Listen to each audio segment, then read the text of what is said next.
but I came up with an interesting alternative. The secret to my press is a caulk gun.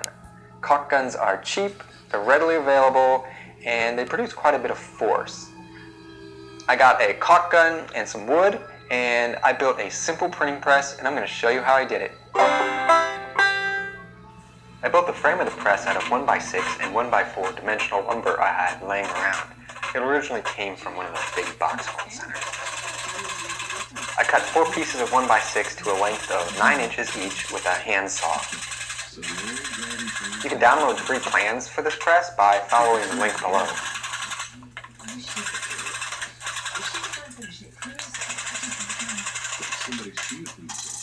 Then I cut 1 piece of 1x4 to a length of 12.5 inches with a miter saw. I cut 1 piece of 1x4 to a length of 11 inches.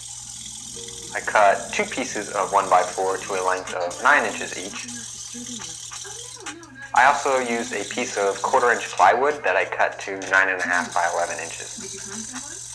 I made this press so it could accommodate an 8.5 by 11 piece of paper, but you could change the dimensions quite easily. You could very easily make the same press using 2x4s instead of 1x lumber. I glued together 2 of the 4 9-inch lengths of 1x6 to make a single sheet. I suppose that might work, although I might want to try a couple of initial sessions to see how it goes first. This page I can't I used 2 pieces of scrap wood as cauls to keep the wood flat as the glue dried. Thursday of next week, say 4:45? Hang on a second, I'm not exactly sure when Jake's soccer practice is, but yeah, that'll work. Great. Then I glued the piece of plywood on top. Thank you so much. This forms the base of the press. You could use hardboard instead of plywood, but I used plywood because I had it lying around.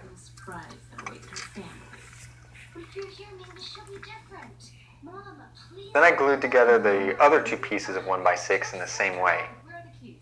Right here, Mom. I got to Jake to practice. No, Mom, come on. Coach will chew me out again. This time I glued the 11-inch long piece of 1x4 across the joint. This forms the top piece that presses down on the block when printing. It might be a good idea to add a piece of plywood or hardboard to match the piece on the base, but I ran out of plywood, so I didn't, and it seems to work just fine without it. I can always add it later.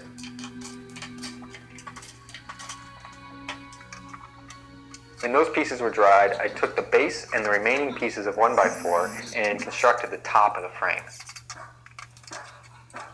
I glued and screwed the 2 pieces of 9-inch 1x4 to the side of the base. Well, he's certainly out of control now, isn't he?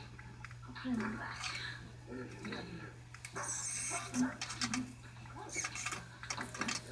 Where's your mom? Then I glued and screwed the piece of 12.5-inch 1x4 to the top of those pieces. I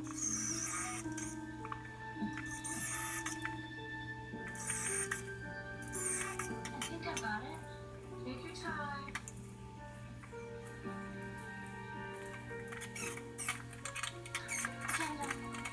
When that was dried, I drilled a 1-inch hole in the top brace. Then I took the caulk gun and cut away the barrel portion with a rotary tool. Well, the answer is correct. I should mention that you can't use just any old caulk gun. You need one where you can release the plunger without having to twist the rear handle. What you need to do is you need to run a process. The very cheapest caulk guns usually aren't like this. Just because nobody ever touched I only spent $7 on this caulk gun and it works well. it. See, you After cutting, I used a file to clean up the edges of the cut. Try to do it again and keep it simple. I removed the plunger by unscrewing the nut holding it on. And I drilled 4 holes around the edge of the plunger. This is pretty tough metal and it took some time to drill through it. That's a good thing though.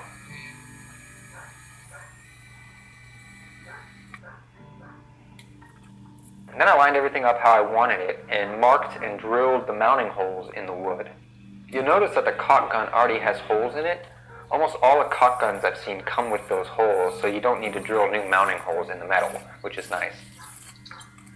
Then I use some bolts, washers, and nuts to mount the caulk gun to the top brace.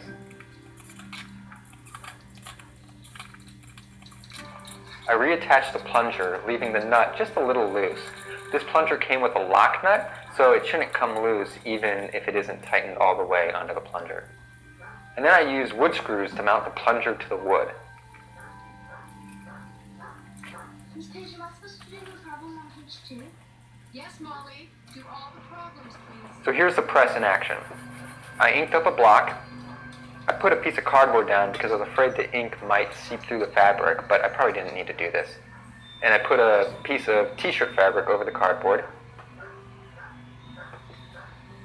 and placed the block onto the fabric and pushed the top of the press down until it was just above the block. Then I used the grip of the caulk gun to press the block all the way down and apply pressure. Then I released the press and removed the block, And you're diabetic? Sorry.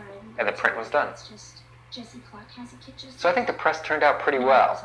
I've played around with it a little bit, and I find that it works better than the old way I was printing, which is with a rolling pin. Between you and me. It's not a ton better. The rolling pin's actually pretty good, and the press isn't perfect, but I find that it deposits a little more ink into the fabric and gives more consistent results. Plus, the block is less likely to move around using the printing press than the rolling pin.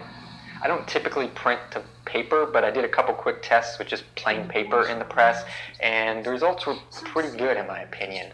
I hope you liked the video or found it helpful. If you did, give it a thumbs up. You can also subscribe to keep up to date with my newest videos. Thanks for watching.